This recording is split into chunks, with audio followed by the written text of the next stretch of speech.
नमस्कार दोस्तों, crime story channel पर मैं राजेश आपका स्वागत करता हूं।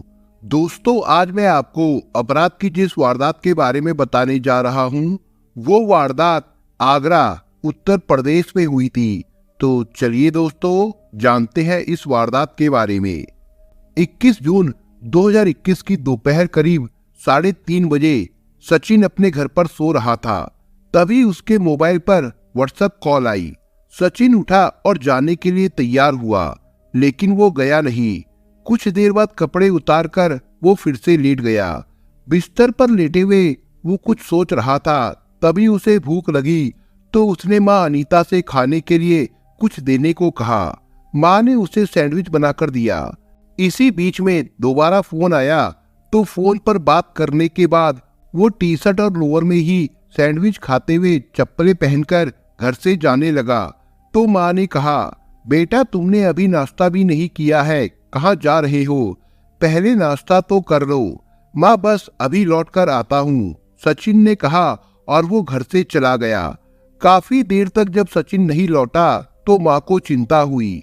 वो उसे लगातार फोन कर रही थी, लेकिन सचिन कॉल रिसीव करने के बजाय बार बार फोन काट देता था।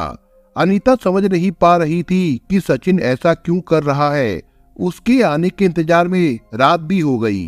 रात 11:30 बजे सचिन के पिता सुरेश चौहान के फोन की घंटी बजी, लेकिन नींद में होने की वजह से वो फोन नहीं उठा सके। तब अनीता ने देखा तो वो मिस्ड कॉल उनके बेटे सचिन की ही थी। तब उन्होंने 11:55 पर उसे कॉल बैक की, मगर सचिन की जगह कोई और फोन पर बात कर रहा था। अनीता ने पूछा, कौन बोल रहे हो? इस पर उसने कहा, मैं सचिन का दोस्त हूँ। सचिन कहाँ है? अनीता ने पूछा। उसने ज्यादा शराब पी ली है, इसलिए वो सो रहा है। वैसे सचिन इस समय नोएडा में है, उसने बताया। नोएडा? वो वहाँ कैसे पहुंचा? उन्होंने पूछा। ये बात तो आपको सचिन ही बताएगा। तुम मेरी सचिन से बात कराओ। सचिन अभी बात करने की कंडीशन में नहीं है, आप सुबह बात कर लेना।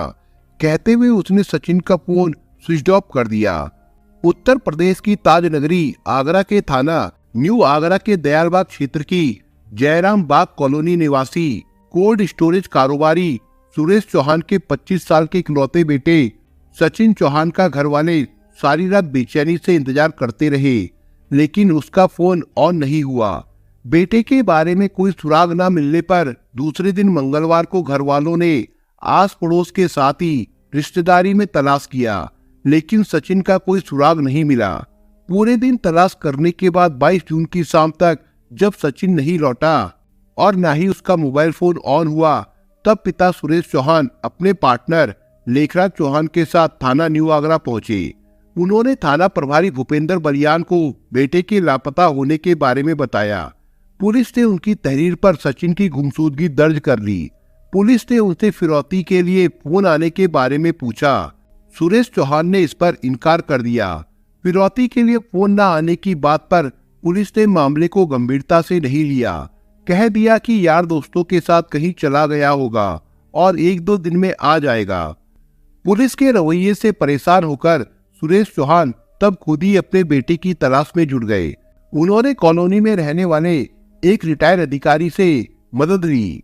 उन्हें सीसीटीवी की एक फुटेज मिली जिसमें बाइक सवार 2 युवक नजर आ रहे थे। इनमें से पीछे बैठा युवक भी हेलमेट लगाए था। ये सचिन ही था। ये जानकारी उन्होंने पुलिस को दी। फुटेज देखने के बाद पुलिस ने कहा कि इसमें अपहरण जैसी कोई बात नहीं है। इसमें तो आपका बेटा सचिन खुद अपनी मर्जी से बाइक पर बैठा नजर आ रहा है। 3 दिन तक जब सचिन का कोई सुराग नहीं मिला तो घर वाले परेशान हो गए। पुलिस भी उनसे परिचितों व रिश्तेदारी में तलाश करने की बात कहती रही। सुरेश चौहान के बिजनेस पार्टनर लेखराज चौहान के एक रिश्तेदार मुख्यमंत्री योगी आदित्यनाथ के कार्यालय में तैनात थे। लेखराज ने उन्हें फोन किया। फिर मुख्यमंत्री कार्यालय के हस्तक्षेप के बाद मामला उत्तर प्रदेश की एसटीएफ के सपुर्द किया गया। एसटीएफ ने 23 जून को इस मामले में छानबीन शुरू कर दी। सबसे पहले एसटीएफ ने सीसीटीवी वाली फुटेज देखी जिसमें सचिन बाइक पर पीछे हेलमेट लगाए बैठा था। एसटीएफ ने टेक्निकल रूप से जांच की। जांच शुरू की तो कड़ी से कड़ी जुड़ती चली गई और पुलिस केस के खुलासे के नजदीक पहुंच गई। पुलिस को पता चला कि सचिन का अपहरण कर लिया गया है। 27 जून की रात को पुलिस को मुखबिर से सूचना मिली कि इस घटना में शामिल एक आरोपी वाटर वर्क्स चौराहे पर मौजूद है। समय पर पुलिस वहां पहुंच गई और एसटीएफ ने उसे धर दबोचा। पकड़ा गया आरोपी हैप्पी खन्ना था। पता चला कि वो फर्जी दस्तावेजों से सिम लेने की फिराक में था, लेकिन सिम लेने से पहले ही उसे गिरफ्तार कर लिया गया। उसने बताया कि फर्जी सिम से सचिन के पिता से 2 करोड़ की फिरौती मांगी जाती। हैप्पी ने पुलिस को बताया कि सचिन अब इस दुनिया में नहीं है।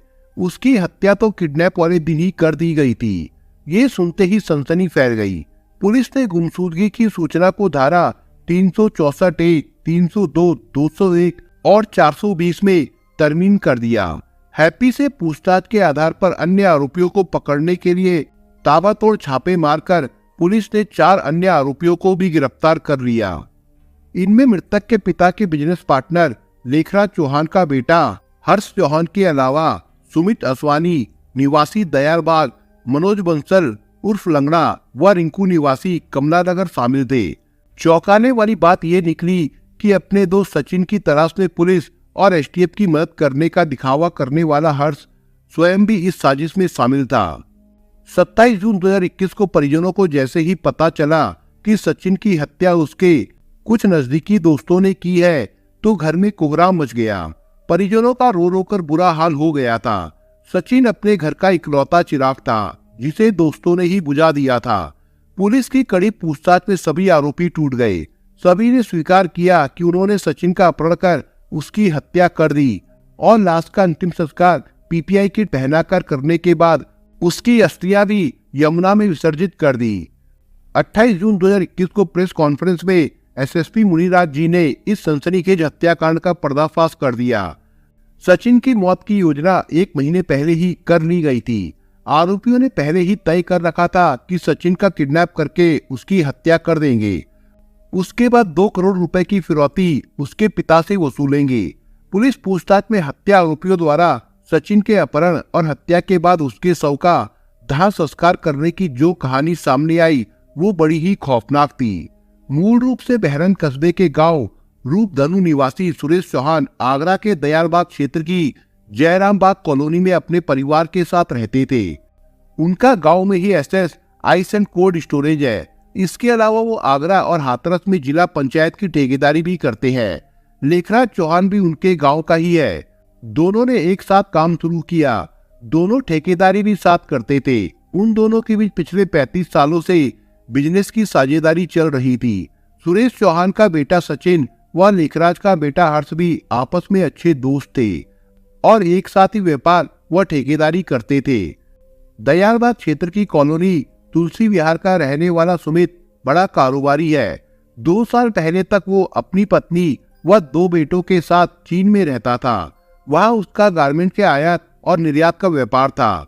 लेकिन 2019 में चीन में जब कोरोना का कहर शुरू हुआ तो वो परिवार के साथ भारत आ गया।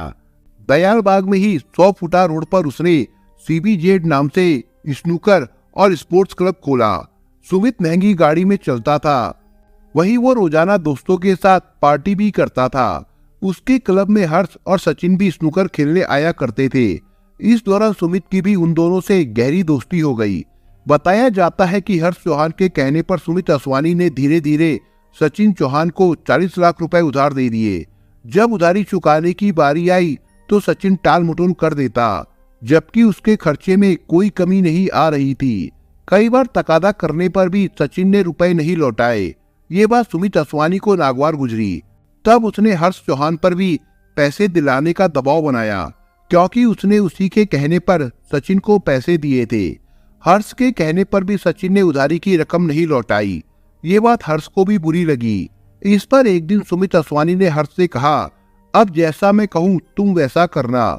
इसके बदले में उसे भी 1 करोड़ रुपए मिल जाएंगे। रुपयों के लालच में हर्ष चौहान सुमित असवानी की बातों में आ गया। दोनों ने मिलकर घटना से 1 महीने पहले सचिन चौहान के अपहरण की योजना बनाई। फिर योजना के अनुसार सुमित असवानी ने इस बीच सचिन चौहान से अपने मधुर संबंध बनाए रखे, ताकि उसे किसी प्रकार का शक ना हो।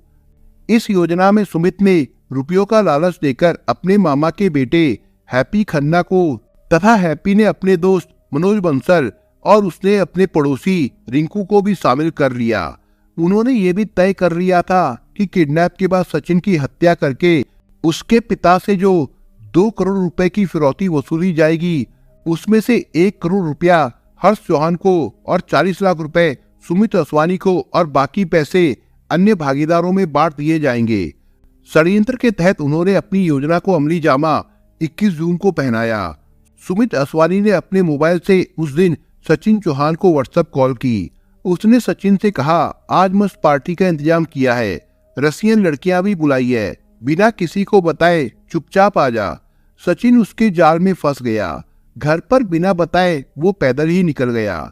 ये लोग क्रेटा गाड़ी से उसके घर के पास पहुंच गए और सचिन को कार में बैठा लिया। रिंकू कार चला रहा था। मनोज बंसल उसके बगल में बैठा था। वहीं सुमित और हैप्पी पीछे की सीट पर बैठे थे। सचिन बीच में बैठ गया। सुमित असवानी और उसके साथी शाम 4 बजे पहले एक शराब की दुकान पर पहुंचे। वहां से उन्होंने शराब खरीदी। इसके बाद सभी दोस्त कार से शाम 4:30 बजे 100 फुटा रोड होते हुए पोइया घाट पहुंचे। हैप्पी के दोस्त की बहन का यहाँ पर पानी का प्लांट था। इन दिनों वो प्लांट बंद पड़ा था। हैप्पी ने पार्टी के नाम पर प्लांट की चाबी पहले ही ले ली थी। वहां पहुंचकर सभी पहली मंजिल पर बने कमरे में पहुंचे। शाम 5 बजे शराब पार्टी शुरू हुई। जब सचिन पर नशा चढ़ने लगा तभी सभी ने सचिन को पकड़ लिया। जब तक उसकी समझ में कुछ आता उन्होंने उसके मुंह पर टेप लगाकर चेहरा पॉलीथीन से बांध दिया, जिससे सचिन की सांस घुटने लगी। उसी समय सुमित असवानी उसके ऊपर बैठ गया और उसका गला दबाकर हत्या कर दी। इस बीच अन्य साथी उसके हाथ पैर पकड़े रहे। सचिन की हत्या के बाद उसके शव का अंतिम संस्कार करने का फैसला लिया गया। इसके लिए शातिर दिमाग सुमित ने पीपीआई किट में लाश को शमशान घाट पर ले जाने का आइडिया दिया, ताकि पहचान ना हो सके और कोई उनके पास भी ना आए। इसके लिए कमला नगर के एक मेडिकल स्टोर से एक पीपीआई किट उन्होंने ये कहकर खरीदी कि एक कोरोना मरीज के अंतिम संस्कार के लिए चाहिए। रिंकू शव को बालकेश्वर घाट पर ले जाने के लिए एक मारुति वैन ले आया। सचिन के शव को पीपीआई किट में डालने के बाद वो बालकेश्वर घाट पर रात 8:30 बजे पहुंचे। वहां उन्होंने बालकेश्वर मोक्षधाम समिति की रसीद कटवाई व अंतिम संस्कार का सामान खरीदा। उन्होंने मृतक का नाम रवि वर्मा और पता 12A सरयू विहार कमला नगर लिखाया था। इस दौरान कर्मचारी ने मोबाइल नंबर पूछा, तब एक हत्या आरोपी ने हड़बड़ी में अपने जीजा का मोबाइल नंबर बता दिया। तभी उसे लगा कि ये गलती हो गई, फिर उसने वो नंबर कटवा दिया। बाद में पर्ची पर फर्जी मोबाइल नंबर लिखवा दिया। हर्ष ने बताया कि मृतक को कोरोना था, इसके चलते उसकी मौत हो गई।